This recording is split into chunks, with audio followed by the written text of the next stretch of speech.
el tema de DevOps no es un cargo, realmente es algo en el que todo el mundo o la mayoría de las empresas cae cuando hablan de tema de DevOps. Realmente no es un cargo, es más una filosofía, como lo mencionaban. Si quieren verlo así, es como algo que ha nacido de la necesidad de que en los equipos de trabajo tenemos por un lado el tema de los developers, que desarrollan nuestro código, por otro lado tenemos el tema de la gente que está en operaciones, que se encarga de eh, hacer la gestión con los servidores, hacer el mantenimiento, monitorizar los servicios y demás. Entonces, siempre hubo una constante disputa entre los desarrolladores y los de operaciones en cuanto al tema del desarrollo de aplicaciones, porque algunas veces cuando ocurrió un error, los de operaciones decían es culpa del desarrollador porque hizo mal su trabajo, los de desarrolladores agarraban y le decían a los de operaciones, no es culpa de los de operaciones porque no ha sabido desplegar bien mi aplicación. Entonces se ha convertido en una lucha constante. Entonces, en base a eso, ha nacido el tema de DevOps, que gracias a justamente esta filosofía o esta forma de ver las cosas es que tratamos de buscar la manera de que tanto desarrolladores como operaciones estén de manera más amigable y puedan convivir mejor entre ellos. Entonces, ¿quiénes son realmente los que están en DevOps? Los cargos que puedes encontrar que se basan en esta filosofía son gente que son administradores de sistema o los sysadmin, si alguna vez han escuchado. Otro cargo muy popular en esa área es el tema de los SRE, los Site Reliability Engineer, que son otros también que están a cargo de eso. Que básicamente, ¿qué hacen ellos? Ellos lo único que se encargan es del desarrollo de herramientas en las cuales ustedes puedan trabajar con ellas o darles estas herramientas a los desarrolladores para que justamente ellos puedan subir su código al tema de los servidores, a producción y a las operaciones, darle otro tipo de tareas que sean ya más de mantenimiento, de control y demás. Entonces, tratan de quitar una capa de frustración que había antes entre los desarrolladores y, y los developers. Entonces, más que todo eso, por ese lado se va el tema de la gente que está justamente en esta área.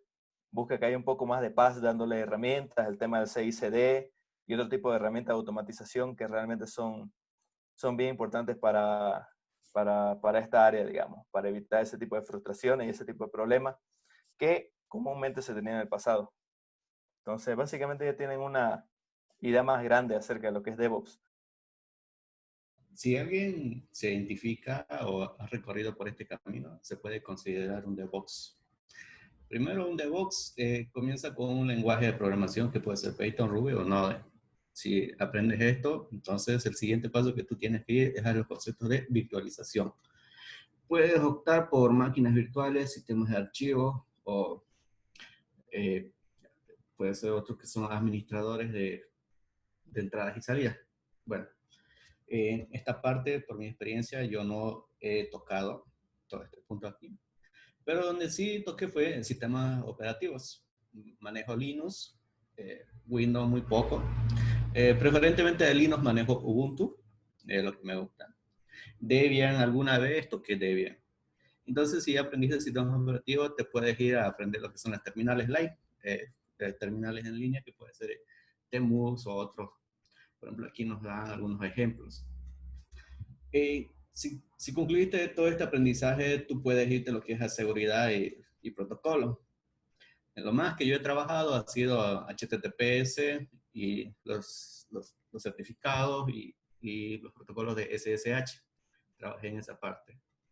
Luego, una vez que aprendes esto, lo que es network y seguridad, tú puedes irte al otro punto, lo que son los web servers. Puedes montarlo en un Nginx, en un Apache o un Kodi. Yo preferentemente he trabajado más en Nginx. Si estás con los web servidores, entonces el siguiente que tú vas es a lo que es a la integración continua y al despliegue continuo. Yo preferentemente usaba GitLab, pero puedes usar Jenkins o Travis o CircleCI, que es el otro. Azure DevOps. Oh, pensé que no tenía. Ya estás con esto, entonces el siguiente paso es, bueno, una infraestructura Bueno, esta parte yo no he tocado mucho, pero sí me he tocado lo que son en cuanto a servicios en la nube, que es Amazon y Google Cloud Platform. Hice configuraciones básicas en Google Cloud Platform. En Amazon sí hice una configuración un poquito más, ya podría decir, intermedio. Crear una subred y tener las bases de datos en un servidor aparte, hacer las conexiones entre uno y el otro. Si se dan cuenta, es un camino largo para, para considerarse un DevOps y saber muchas cosas. Eh, Esa fue mi experiencia personal mía por todo este camino que he recorrido aprendiendo, solamente para considerarme un DevOps. La verdad es que comparto lo que decían, lo que es el DevOps. Es más que todo, si estás así, comenzando de cerito, sin virtualizaciones, yo creo que para comenzar, el sistema operativo, el que más uso yo es Linux. Un poquito quise entrarle a lo que es SQL Server, pero poco. Y lo más importante después ya ver los servidores, ¿no? O sea, simplemente pues Engine es el que uso más, antes Apache, pero la verdad es que es un mundo totalmente diferente. Si alguien sabe desarrollar súper bien a la hora de subir su proyecto, se topa a veces con temas que son muy nuevos, digamos, ¿no? A veces ni lo tocas a veces en la universidad ni en otros lados. Es un tema grande y nuevo si es que solamente te dedicas a desarrollo, porque ahí incluso te topas, digamos, con la parte de seguridad, ¿no? Los certificados, ¿no? SSL, pero hay ya plataformas que te automatizan eso, ¿no? Que he sorprendido yo hace unos meses, plataformas a las cuales simplemente vos le conectás, digamos, tu GitHub, tu GitLab, y directamente te hacen el subido directamente y vos le decís con certificado SSL y ya está tu página funcionando. La verdad, muy, muy bueno. Y las nuevas plataformas que están saliendo para desplegar directamente los proyectos. Pero la verdad es que es un mundo aparte y nuevo, la verdad, yo creo que para todos, pero necesario. Bien, con el tema de Clean Code y convenciones, pucha, es un tema muy importante, demasiadamente importante. No sé, bueno, yo no he tenido la oportunidad de programar con muchos, ver aquí con los que están acá, pero los que me conocen saben que soy un maniático de que todo esté ordenadito y esté en regla, y si vos utilizás variables en camel case, yo también las tengo que usar, y si vos me metés ahí un snake case, pucha, yo te lo borro, y en mi commit lo cambio, ¿qué importa? Entonces, es muy importante porque creo que nos da pautas de cómo tenemos que trabajar en equipo, y es bueno que estas cosas, por ejemplo, de las convenciones, se toquen antes de empezar a trabajar.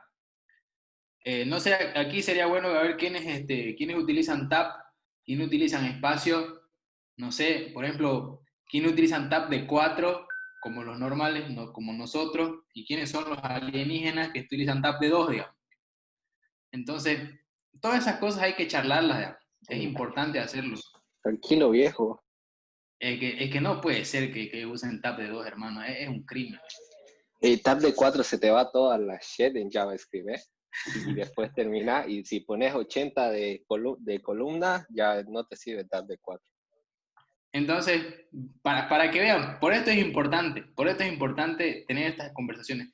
Entonces, el clean code es algo. Clean code básicamente son, digamos, reglas que se definen para tener un código más escalable a largo plazo.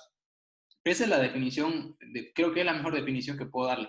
Y las convenciones son las que nos permiten entre nosotros tener una regla mutua, digamos, entre el equipo de trabajo de cómo vamos a trabajar, con qué cosas y qué cosas van en las convenciones.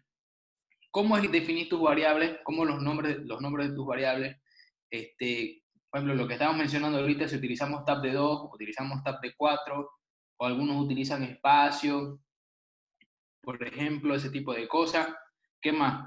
¿Qué más está ahí?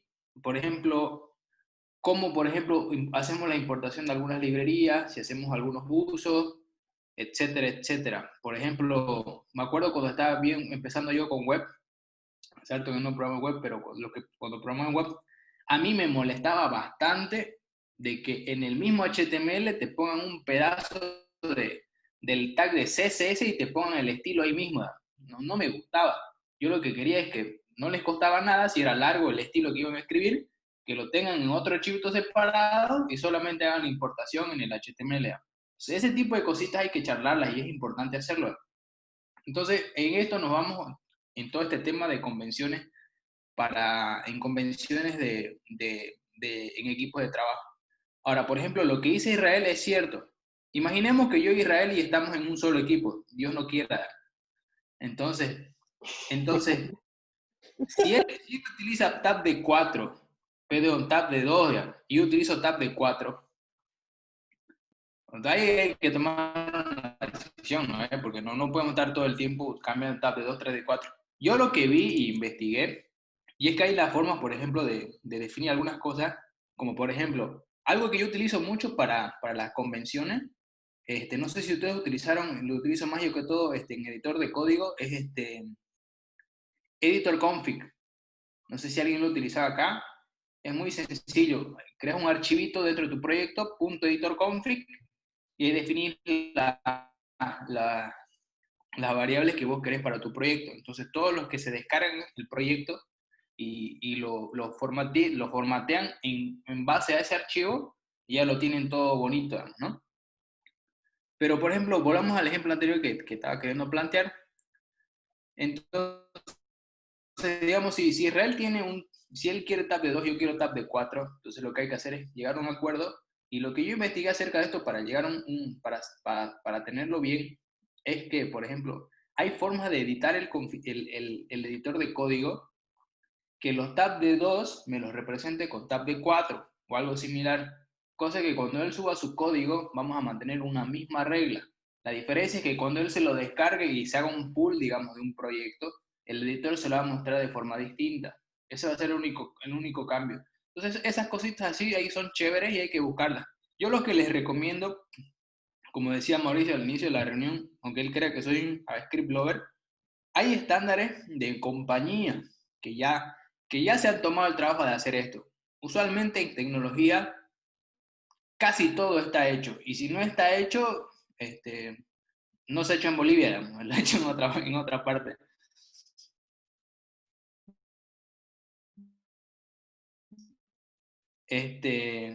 Pero hay cosas hechas. Por ejemplo, en Airbnb es la compañía que ustedes saben que es la startup esta de alquiler de casa y demás, que también hace mucho desarrollo.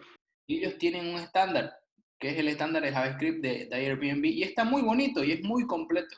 Toca muchos puntos, desde cómo nombrar las variables que les decía, hasta incluso qué cosas utilizar y qué cosas no usar en JavaScript, con respecto mucho al lenguaje. El tema con los setups, yo hice un setup para proyectos en React y en el package JSON puse Husky, no sé si se pronuncia así, es el link y Prettier. Y con Husky lo que lograba era ponerme en interceptar el commit del desarrollador. Entonces, cuando el desarrollador hacía quería hacer el commit, entonces lo que pasaba era que automáticamente su código, si es que el tipo, digamos, utilizaba tab de 3 espacios o tab valuado en 5, digamos, automáticamente Prettier lo configuraba a lo que habíamos decidido que era la convención para el proyecto. Entonces, no tenía que yo ni siquiera capacitarlo, él se iba dando cuenta cómo su código cambiaba y con ese link pues corríamos algunas reglas en las que se detectaba pues el mal uso de var, let const y estas cosas, o convenciones con abrir y cerrar llaves cuando era o no era necesario, el punto y coma, yo odio el punto y coma, así que lo quité de ahí.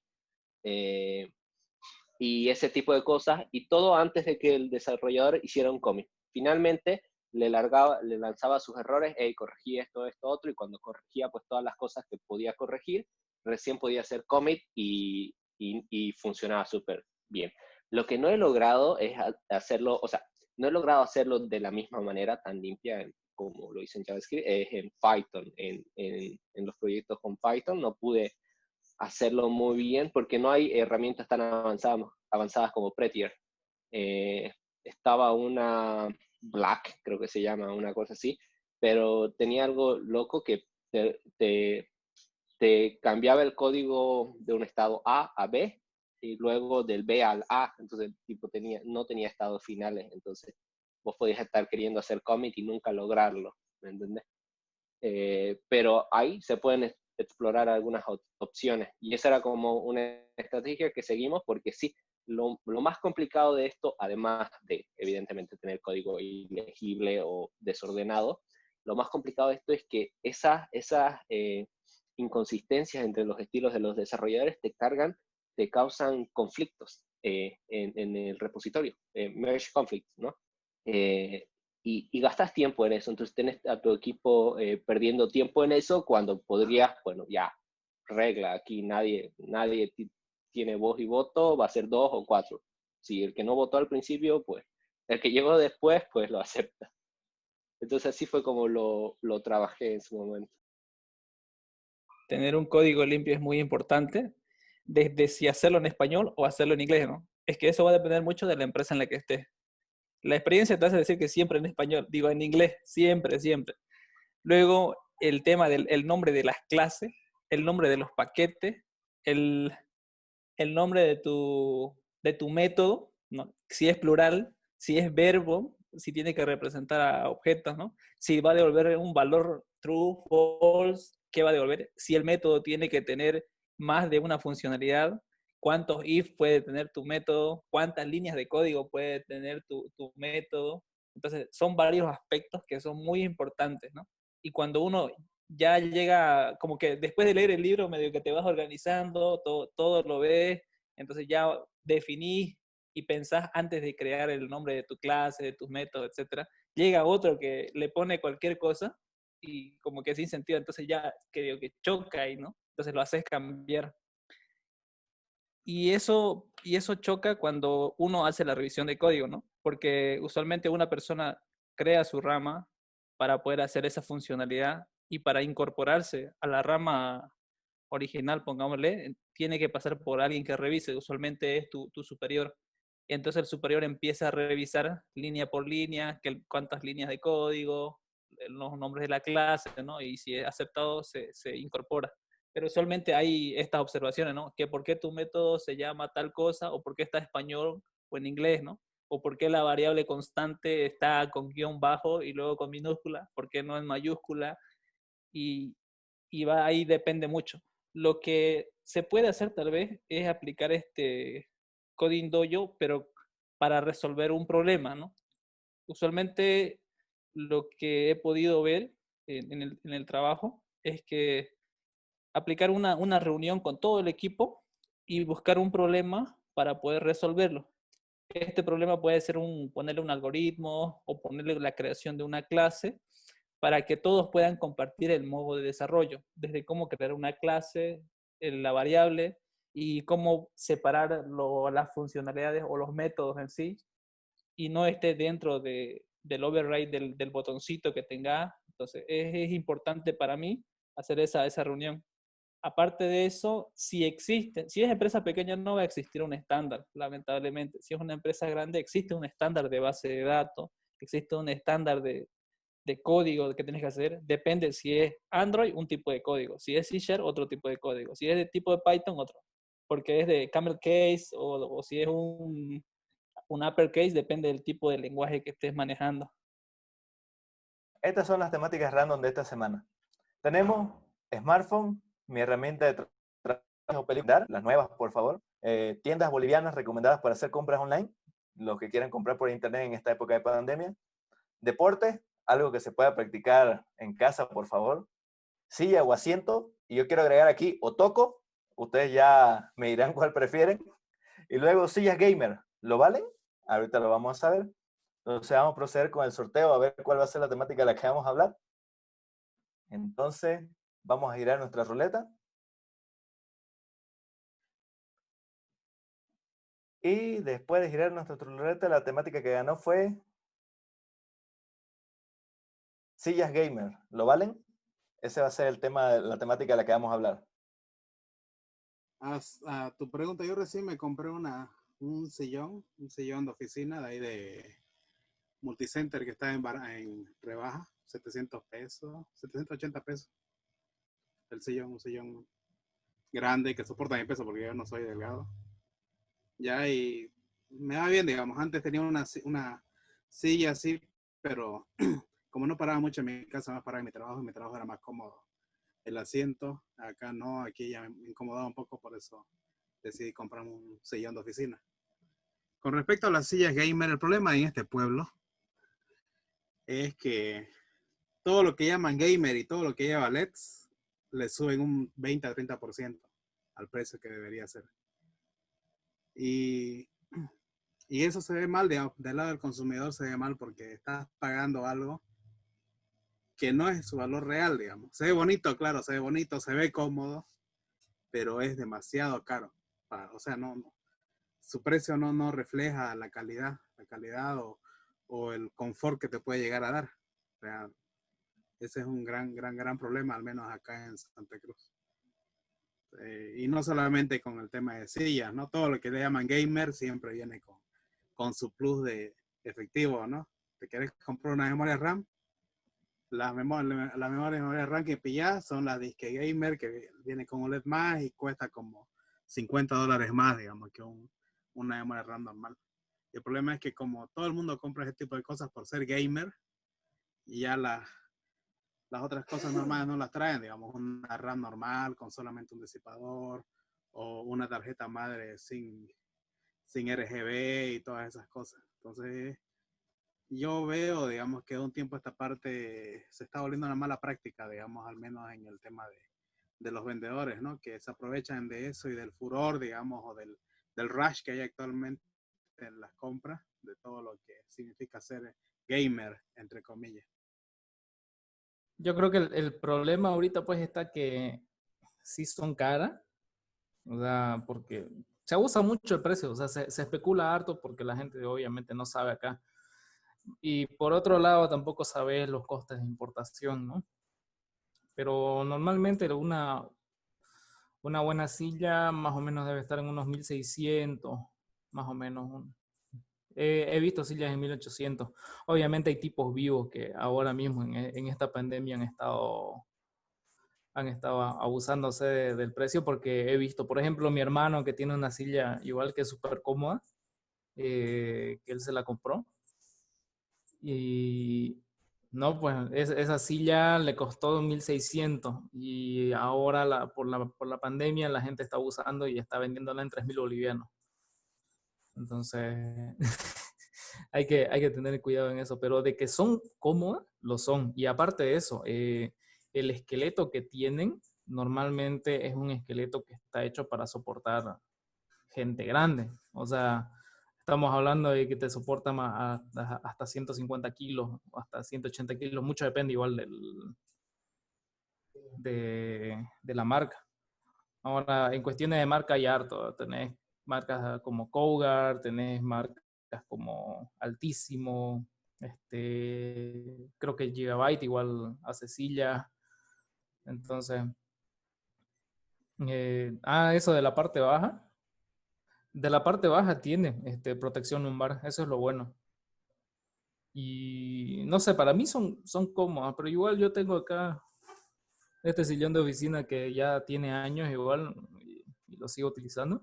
No me incomoda tampoco.